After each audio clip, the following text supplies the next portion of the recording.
Hello and welcome. I'm Sheila Maguire, a Senior Fellow at the Aspen Institute's Economic Opportunity Programme, and we are so pleased that you chose to spend Thursday afternoon before Christmas with us at the Workforce Leadership Cafe, the second in a series of conversations with partners who we've worked with over the past 2 years to sponsor and facilitate Workforce Leaders Academies. These conversations are taking place over the winter with others in the field who are interested in how investments in the leaders, managers, frontline practitioners within the workforce system, the workforce, if you like, could significantly grow the capacity of ecosystems through fostering not only increased talent, but fostering collaboration. My colleague Dee Wallace and I, who is here with us today, lay out our argument in a blog, The Cobbler's Children Have No Shoes, that we who encourage business to make the kind of investments in workers as part of what we do is something that we're not doing enough ourselves. So that these investments, we want to talk about how these investments in what you might call the human infrastructure, often very messy, and in talent development can at the local level foster a more collaborative and innovative system. But before we start, just a quick review of our technology. You're all muted. We do welcome your questions, and there's a Q&A button at the bottom of your screen to submit and upvote questions. We also encourage you to share any ideas or examples or resources or experience in the chat as we talk about today's topics. And if you have difficulty, please technical difficulties, please let us know via the chat or email the email address that is now in the chat.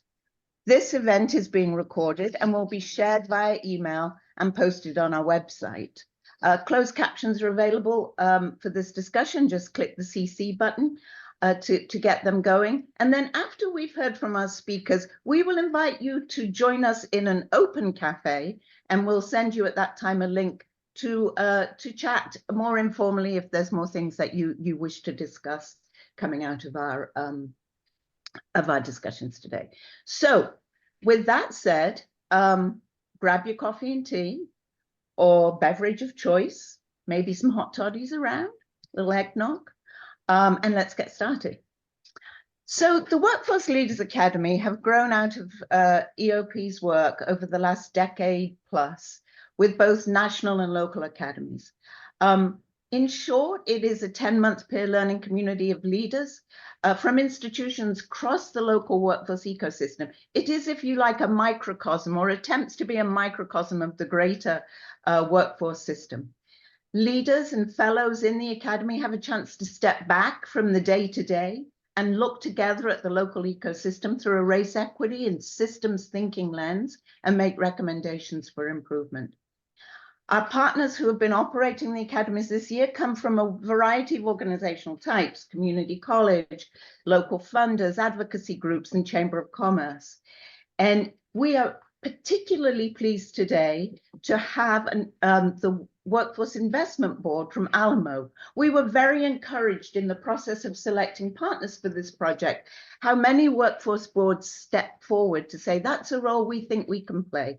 And given the commission that they have in terms of their role in the Workforce Investment Board, Workforce Investment System as a board.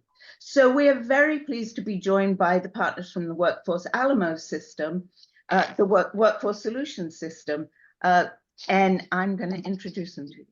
First is Kat Pipperly, who was the Academy lead facilitator and previously the Chief Operating Officer of Alamo Workforce Solutions and now Director of Social Accountability Impact at the Krakonsky Charitable Foundation. We're really pleased that Adrian Perez, who comes from a long career of economic development, is working with us, who is now working as Chief Innovation Officer at the Workforce Solutions Alamo. Carolyn Goddard, who is an Academy Fellow and is the Strategic and Communications Partner Manager at WSA. We are also really pleased to have Brad Turner-Little, the incoming CEO of the National Association of Workforce Boards, who is going to listen to the story of Alamo and the kinds of investments they've made not only in the academy, but in lots of different strategies for investing in the human infrastructure, and share some of his reflections once we've had a chance to hear the story of Alamo. So welcome. And we look forward to a great conversation. So, Adrian, let's start with you. Could you just give us a little short background on the region in terms of the economy and some of the challenges there are in connecting jobs, jobs and people?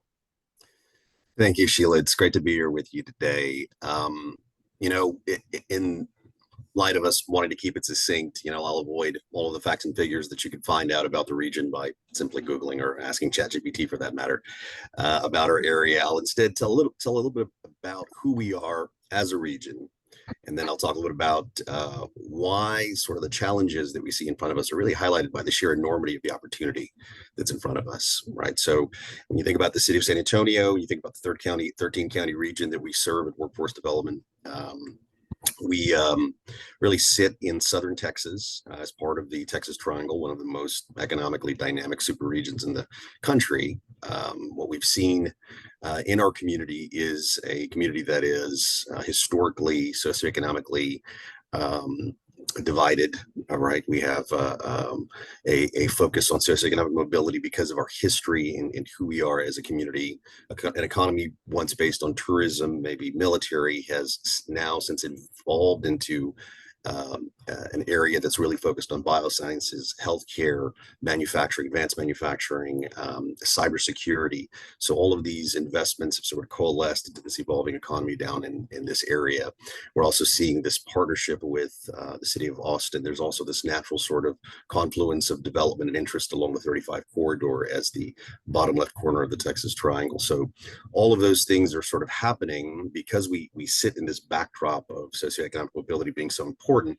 What we're seeing right now, post-COVID, is a series of institutions in our community really behind making scale investments in workforce development, right? City of San Antonio passing the Ready to Work sales tax initiative, investing over $200 million in human capital, over a 5-year period. And you match that up with what's happening in Texas in terms of all of the job growth, the incredible job growth and the velocity at which jobs are growing in Texas, in this region. And so obviously San Antonio is feeling a lot of that as well. We just announced a 1,500 person employer, a manufacturer in Southern San Antonio back in October. And so the scope and scale of the projects that we're seeing, the evolution of the economy, and this posture of really wanting to invest at scale in human capital is really this confluence of opportunity, right? So that's really what we're seeing in terms of really focusing on how we do our work. Thank you. Thank you. Kat, could you talk a little bit about the local, how you describe the kind of the local workforce system as it operates today? Absolutely, Sheila. What I think is really unique around our local workforce ecosystem, specifically in the Alamo region, is that our local workforce board is both the donut and the donut hole. So in other areas, you can see kind of these outer lining areas that are supporting more of the rural areas, and then you see a local workforce board supporting more of the urban area. I think that's really both a blessing and potentially a challenge in our areas, that we're balancing our strategies and we're balancing our approaches to honor both the outer lining counties that tend to be more rural, especially as our inner, more urban areas develop and individuals move to those outer lining counties, or we bring in big businesses that want to be housed in those outer lining counties. How do we support both of those areas and create that balance while honoring the nuances within each of those areas and what their workforce system looks like?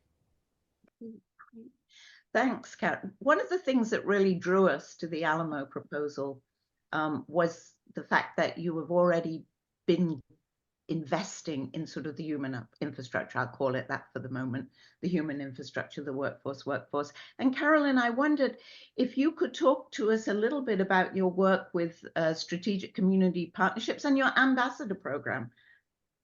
Sure. So my work really focuses on maximizing those cross-sector partnerships. I work collaboratively with organizations to combine their strengths with our strengths, and create equitable opportunities for our job seekers.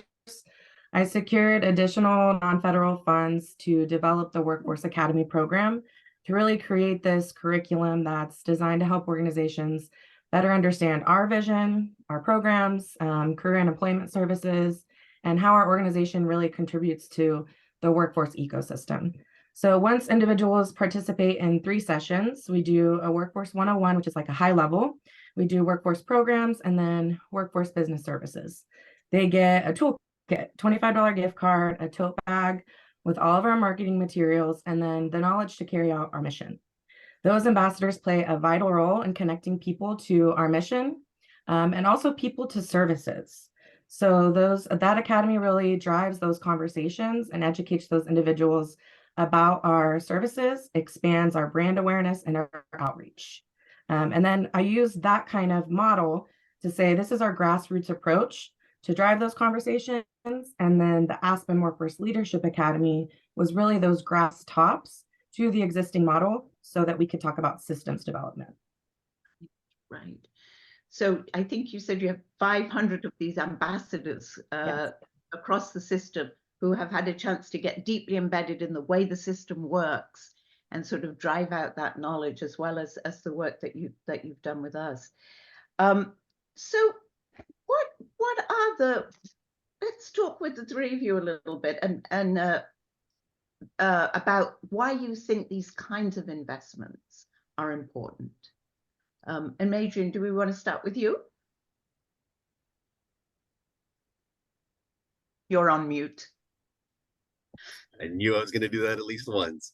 I think, from the workforce sports perspective first, and then from an overarching ecosystem perspective, I think the for us in particular, we're fortunate to be part of a pilot project with TWC that in January released an action plan for us to focus on sort of 3 overarching goals to be Texas talent experts, partnership managers,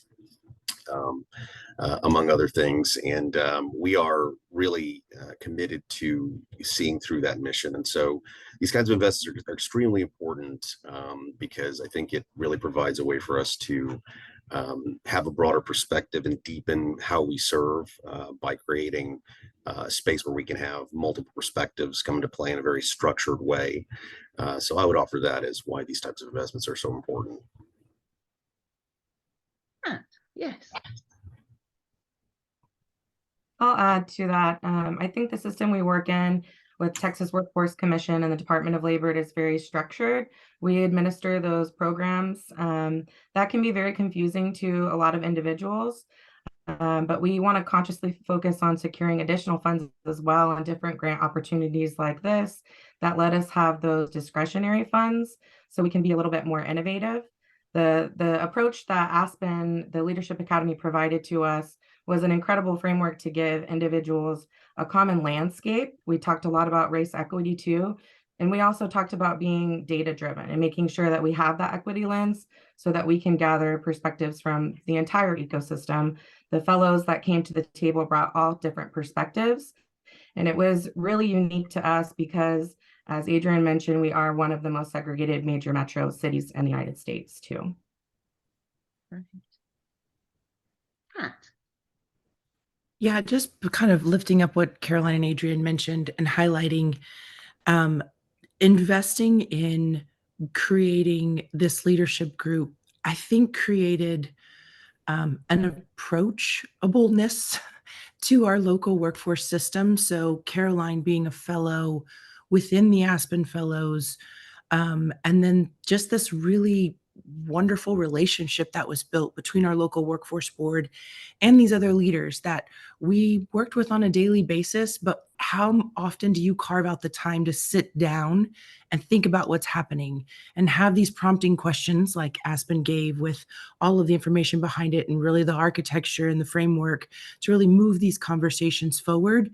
How often do you sit down and have those? So I think this was really critical for our community to create that space and that time that these leaders could sit down with the largest workforce entity in our region and have them be at the table, but also be influencing what we were talking about as well. Just made it more approachable, creating those relationships for long-term sustainability.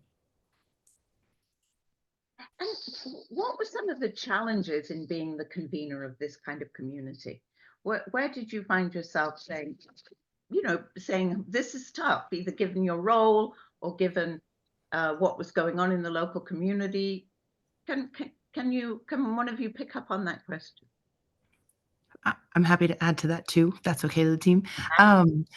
I think what I observed is one of the things, and we talked about this at the very beginning when we were first entering into our relationship with Aspen, was how are you, as the 800-pound elephant in the room, one of the most influential organizations, entities, with the state funding that you have behind you, with grants that you have behind you, going to step into the room and not drive the conversation, but facilitate the conversation. Many times, and we see this with Congaspi Charitable Foundation as a funder in the room. How do you step into the room and honor the community in what they're saying and do things with them and not to them? And so I think building that trust with the fellows to say, Workforce is here as a partner in this because we know that you are working within this same space as us. And we often are working side by side, but are we really going to what some people call big C collaboration, that relationship where we really trust each other?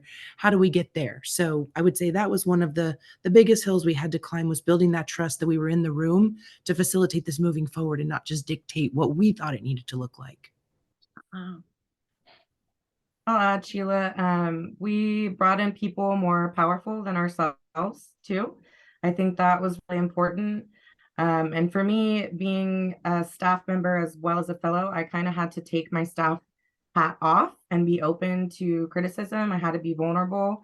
We really had to create an environment that helped us improve, and then helped us deepen relationships and partners, because we recognize that we have blind spots and we also can't do this alone. We aren't the entire ecosystem. The ecosystem is a combination of where the fellows came from and the partnerships that they bring to the table as well. Great. And any other challenges that you found in sort of thinking about you as what I think you hit on some really important topics, which is one of the things that's difficult in the collaboration is that there's people with all different kinds of power relationships, and how do you make that really work in a learning group where everyone's taking on common ownership of the ecosystem as a whole, not just their part of it? I would probably express this, that the entirety of the partnership was over 9 months. And so if you think about that arc, it's all kind of tied together by a common narrative, right? You start having this conversation, you provide perspective, there's this sort of cross-examination of ideas. So there's this continuity that's required. And so as the agency that was sort of convening or creating this space in partnership, obviously with Aspen, the challenge, if there is a challenge, there could be one about continuity. So if you have turnover in your agency, if there's turnover in other agencies that are partnering over that period of time, which are completely natural and really kind of where we are post-COVID, that's happening quite a bit, right? People are shuffling around and moving through these agencies. That might be one of those things that somebody who steps up to do this work would maybe look at as a risk, right? If I go in and try to create this space, I'm now kind of committed to maintaining this continuity for this narrative to have its full arc and hopefully its full impact at the end. And so obviously we had the fantastic Kat with us as a COO, and then she moved on. And so luckily we're lucky enough to have her still kind of part of this conversation and kind of carrying on. So we're very fortunate in that regard. But that's part of the challenge with this type of work, is in order for it to be effective over time, there is sort of this line of consciousness that has to be kept for the narrative to kind of hold to get to the end. And so I would just offer that as one of the challenges to consider as well. Great. I know that that's some of the things that you've done that you've been pleased about in terms of the work that's come out of the Academy. Would one of you like to speak to that? I can kick us off there. So throughout the Academy, we only lost 2 fellows during the process. So we only had 2 individuals out of the 24 not able to complete. So we were very proud of that because it was a tremendous amount of dedication of time. And these are individuals within their organizations that hold leadership roles and are pulled in multiple directions. Also, I think the composition of roles across all of these organizations. We had 2 board members from our local workforce board, which was huge in thinking through what is workforce's buy-in and how do we keep this moving forward. We had a city council member. We even had private business, which brought such a wonderful lens to this group. And that was actually some feedback from the fellows is, as they dive further into this work, having businesses be part of these conversations, because again, looking at the community that we're serving, we don't want to do things to businesses. We want to do it with them. And if their voice is not at the table, and that's something that Workforce Solutions Alamo prioritizes, is how do we make sure businesses are on the table? So very, very proud that we actually had business represented on our fellowship. And then we had staff support. So the leadership at Workforce Solutions Alamo actually dedicated an administrative person to be able to support this role moving forward. Sheila, I think you fell in love with Vanessa the same way we did, because she actually kept the train moving. If it was not for Vanessa, who I hope is on this call, none of this would have been as incredible as what it was. So that's really just this key role. If I could add, Sheila, there's really 2 things that I think were really tremendous that came out of this. One is because this occurred and you had this broad group coming together in this very structured way, it raised the question regarding, well, why aren't we doing this consistently? Where do you go to have these broader conversations, right? If it's not just with one agency or one piece of the ecosystem that I want to talk about, but how it all works together, we can now ask that question, point to this and say, well, this is how it can work, right, as a community. So where is that venue and can we do that? The second is some of the solutions that came out of this really focused on this idea that we're going to have to figure out new and better ways to work together around the client in perpetuity over a longer temporal scale. And so I think that's those 2 things are changing how we look at that 5-year arc in terms of how we need to work together and what expertise we need to build within our organizations to do that effectively. So those are the 2 things that I think sort of really stick out to me as really wonderful outcomes. Right. And it seems also the advantage of the local workforce board sponsorship of it means too that you can move some of the ideas, and I think we've chatted the link, Carolyn, into there of the sorts of ideas that came out of their work. But Carolyn, let me give you a moment to speak. Well, yeah, I was just going to shout out the work that the fellows did. We came up with 4 brilliant projects. And during the process, we didn't talk much about what our projects were. Not that it was like a secret process or anything, but we were all focused on different topics. And when we presented to each other, it was kind of incredible to see how they crossed and they were really blended in with each other. So I would encourage you, if you have time, to check out the link. We do have our PowerPoints up, and then also a YouTube video of our actual presentations. We want this to be systems level change. So these are things that can be replicated outside of the 13 county Alamo region. So I'd encourage you all to look at that. Another thing I would say is the development outside of the actual fellowship as well. The partnerships that we worked on, we had incredible opportunities to spend extra time together. We also did field trips to industry partners. So I think that was something different that I hadn't seen other leadership academies do. I researched a lot of leadership academies before applying for the grant, but I wanted to add in some of our sector-based model and make sure that these individuals were going to be ambassadors to our work and, like I said, help the overall ecosystem. So we did go on quite a few tours to some of our industry partners that I think helped. They also participated in the Ambassador Academy as well. And then we worked to tour each other's facilities. So we had a fellow from Haven for Hope. We toured the largest homeless shelter in San Antonio and one across the nation to see how we can work together to develop those workforce strategies that are going to improve over time. We toured, like I said, not only each other's facilities, but different industry facilities that I really think helped us think outside of the box and move the ecosystem forward. Great. So, given your investments, not only at the grassroots and at the grass tops, and across the system in terms of structures of the way the sector work is set up and the collaboration works are set up, what are some of the lessons or thoughts you might share with those other workforce boards, other types of organizations that might be thinking about how to invest in their own workers, how to invest in the ecosystem development as a whole. What might you share? What lessons might you share, or what advice might you share? I'd be happy to take a stab at that. I think through this process, I think really committing to and trying to find those mechanisms. We were very fortunate to have this as a mechanism we could use, but to find a way to engage those other partners, to understand your role in the ecosystem as an agency, as a workforce board. You're not the ecosystem, you're one piece of it, and trying to pull together those folks who could provide additional perspective. And I think if the boards are moving in that direction, and that makes sense for them to do that, I think what they'll find is it's going to set very interesting conversations in motion about the things that we have been doing and what we need to be doing going forward. Sort of the complexity and velocity of how those things are changing can really only be appreciated through somebody else's lens, through somebody else kind of talking through those issues and giving you sort of insight to those blind spots. And so I'd encourage them to do some form of this if possible, right? There is a lot of context that goes into that. I think our organization sort of evolved to this point where there was a credible sense that if we pulled folks together, the right folks would come together and trust that we would not, try to advance our agenda. We would be a neutral convener. We would listen. We would be open to criticism and take that risk.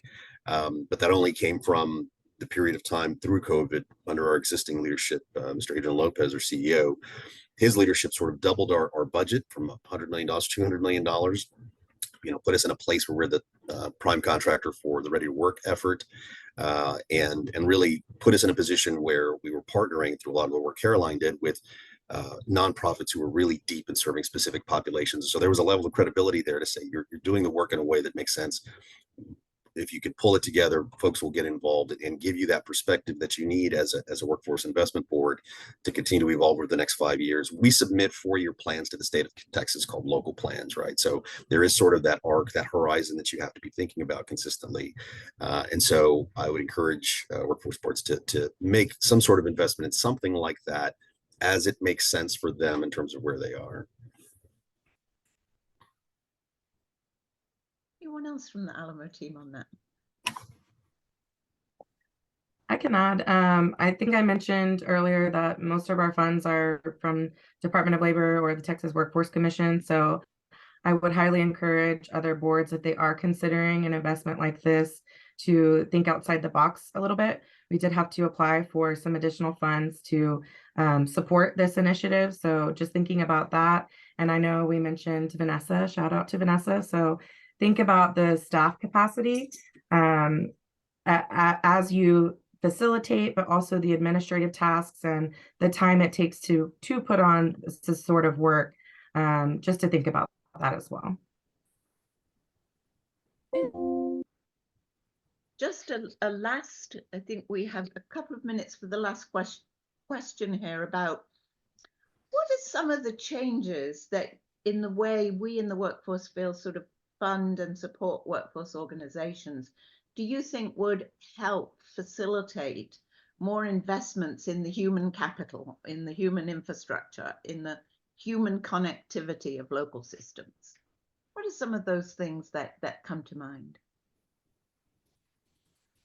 I mean, I would offer that continuing to do or to undertake this kind of work that was executed through this partnership consistently on a regular cadence. I sort of kind of come back to these points of once you're able to pull together perspective and get people's opinions around what are the issues we could focus on. I think for us, what it did is help us to understand that when you set the table, 5 years from now, it really is a place where we're going to have to work together in new and in more innovative ways.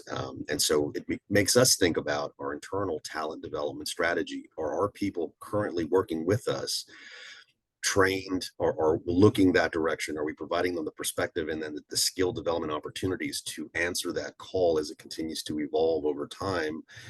Because as Caroline said, speaking from a workforce program perspective, particularly, our focus sometimes is excellence at program implementation, being great at deploying those programs, and they're very focused, right? And it's very easy to get caught up in that as your core goal.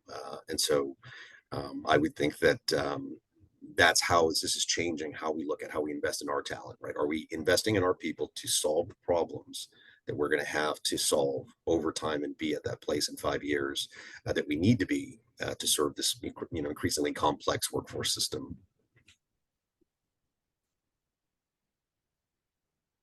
Great. So, yes. So, No, go ahead, Sheila. Howdy, I always make the joke that I was an auctioneer in a previous life. So if you even wink a little bit, I'm going to ask you to talk. But it's harder on Zoom. So great. Thank you. We'll keep chatting now, Brad, but really liking to turn to you and talk a little bit as you listen to the dialogue today, what stood out for you. What do you see looking out at our talent needs, at our infrastructure capacity needs from a national point of view and in this role at the National Association of Workforce Development Boards? Well, Sheila, thank you so much for inviting me to be a listener in this conversation. I would have joined anyway, because this is really compelling. I just get the opportunity to have, to talk a little bit and provide some reaction, which I'm grateful for. So thank you, Sheila and Dee, for inviting me into this space. And Adrian, Kat, even though you've taken a new role, and Caroline, thank you for the work that you've done in this space. San Antonio holds a special place in my own heart, based in my own career and some of the things that I've done. So I am grateful for the investments that you're making to drive economic vitality for business and all of your neighbors there in the greater San Antonio area. I am in awe. I want to hone in, Sheila. Actually, the thing that you said at the very end, Adrian, to me was the crux of what this whole the first. Although Sheila did probably 5 minutes of intro, so 25 minutes of conversation has been about.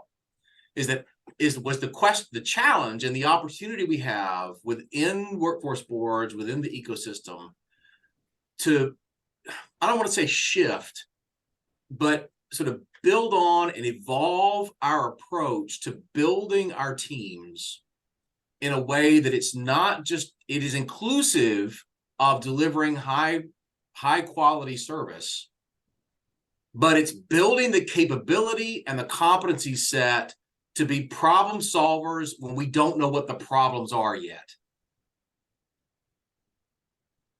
I mean, what a powerful construct, Adrian. And you just sort of flippantly sort of pass it on. But that, to me, is that is the crux of, I think, the issue that I see all across the country when I've talked to directors and I've talked to boards, has been, you all sit at the epicenter of massive, I think we're probably past economic disruption.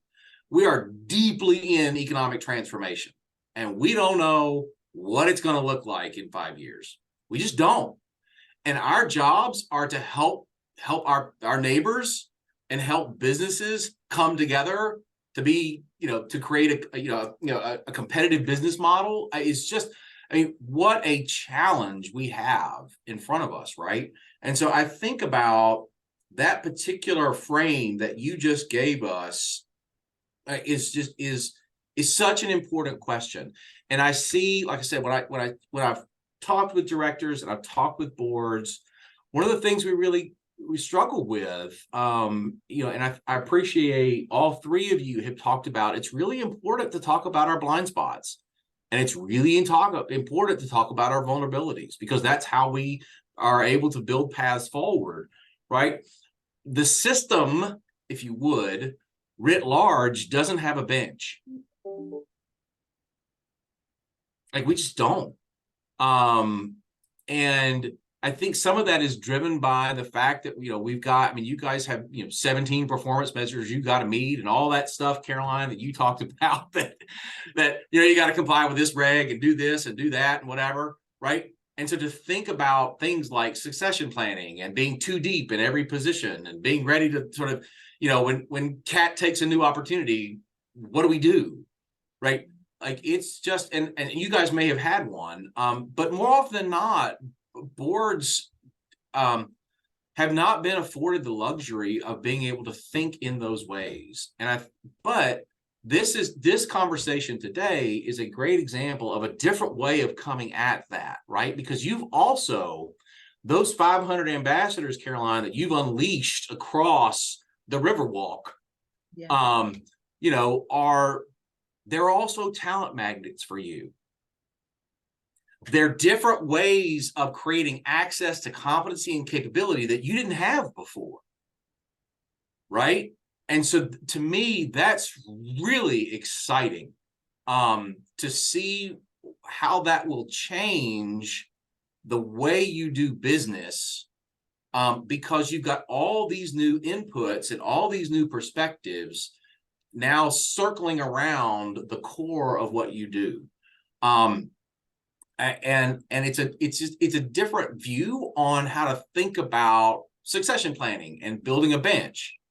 And it's really exciting. And I'm really intrigued by that. And what, sort of what that holds for not just the way that you'll be positioned to support the greater San Antonio area.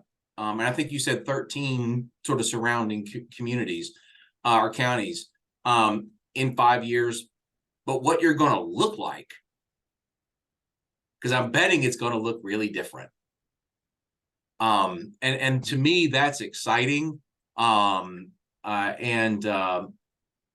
I want to be able to continue to learn from you all and with you all about what your experience is. I know, we here at NOB, greatly value our relationship with the Aspen Institute. And, personally, I've known Sheila and Dee for quite some time, as well as Maureen Conway.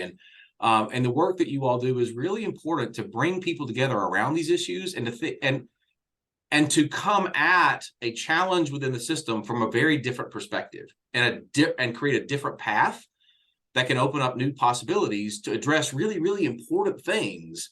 Because the fact that our system writ large doesn't have a bench puts us at risk moving forward. And so I think it's critically important, the work that you all are doing, not just because of what it means for the people in San Antonio and for the businesses in San Antonio, but for what this sort of an approach can mean for communities all over the country.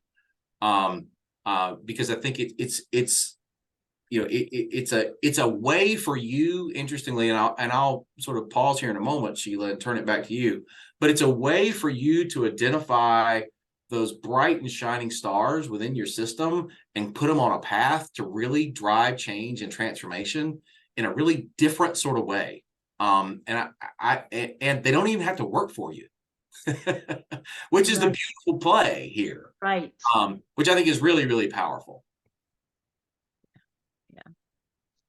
Thank you, Brad. And what's getting those that young talent out of master's programs? Where are our master's programs? Where are our preparatory career paths? I'll stop. Dee, do we have we have time for some answers? Do we have a couple of questions that might be useful? We did have a question come in about influencing the planning that's going on for WIOA plans right now. And Adrian, you touched on this, but do you guys have any specific recommendations for local communities, local boards that are working on their plans right now, that how they can influence those plans to support, as we've been talking about, talent development and strategic thinking for leaders in the community?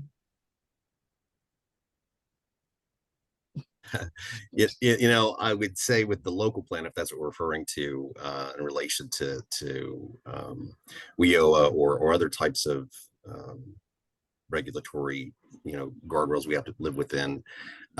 In the local plan, I think we are going to focus on trying to ensure that we lay in some mechanism to indicate that this is a part of how we do the work. And so as we lead up to our local plan, which we're starting on this year, we're very fortunate in that this, work that we've done here is sort of informing how we start the plan. And hopefully what we can do is every 2 years inject at least some mechanism that has this same type of discipline, right? Same type of cadence and linear process, and bringing people together for a conversation that hopefully will have a consistent cadence in order to support the work that's being done. And again, reinforcing what are those pieces of connective tissue and how do we continue to strengthen them over time. And so the local plan is usually a 4-year plan that gets updated kind of midway in 2-year spurts. And so that's what I would suggest as far as specific recommendations.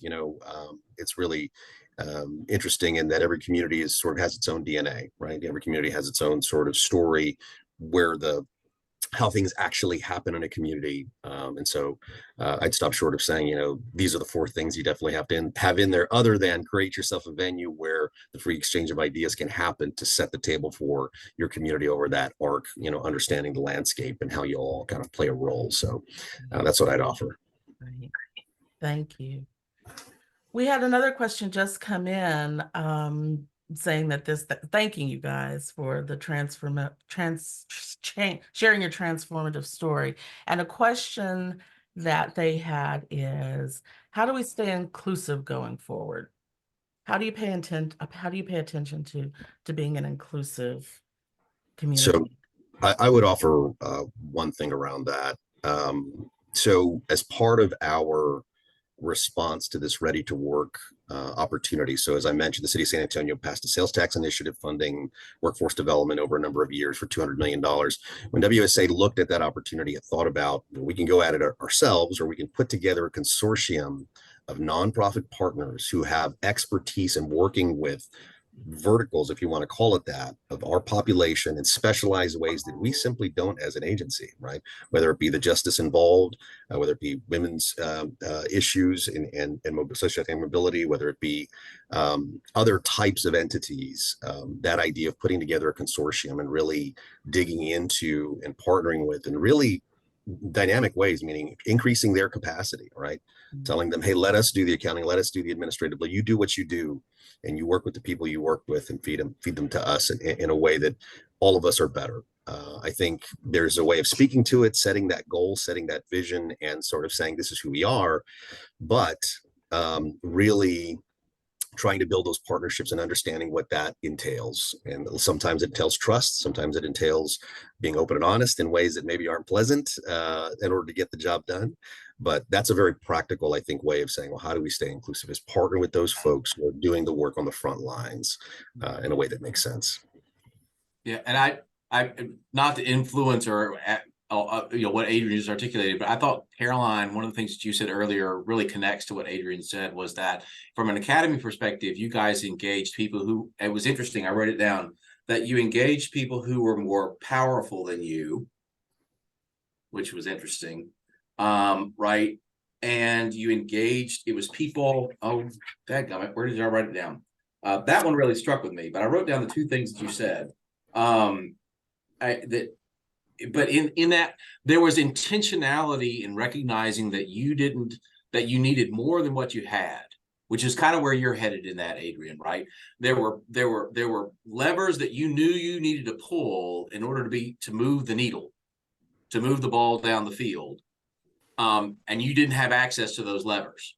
So you needed others who could pull those levers to be able to get them pulled for you, right? And Adrian, from a youth services perspective, it's the same scenario. You need groups that can pull those levers, can access those, those particular, that client segment, right? In a way that you can't. And so to really be able to deliver and to keep focused on the big end game, right? Which isn't, which is, hopefully from my perspective, is economic vitality. Like if that's the big end game, like my ego gets set aside because I'm trying to get to that. So I thought, Caroline, what you had articulated in the earlier part of the conversation, I thought that was really interesting. I failed to mention it earlier, but it popped back up for me, Adrian, when you were talking about it, because it's the similar type of thing, because there are groups who have power with youth because they have presence, they have trust, they have they have an on-ramp that you may not have. And so how do you, to really be able to deliver for them, how do you bring those people together to create a pathway, clear the path really for this really significant investment around youth in your community? So just wanted to add a little part. I thought that was really compelling. So this is why we do the after party. We are at our 1:45. There's two options for you to continue this, many options to continue this conversation, but with us, we will post a link to another room if you want to chat for a little more together about this topic. We will be holding these another 3 of these leadership cafes, focused with our partners at Chamber of Commerce partner, our local funder partners, and our oh goodness, I'm losing the other one. Our statewide coalitions. Our statewide coalitions, all different types of organizations that also sponsored these organizations are going to be sharing their experience. So please register for those. Please click on the Zoom if you'd like to keep on chatting for a little while. And thank you all so much. Thank you to the panelists. You fantastic, open, just putting out the reality in front of everybody for a really great discussion. Thanks, Brad, Adrian, Carolyn, Kat, thank you all, and Dee, and we will see you perhaps in the after party.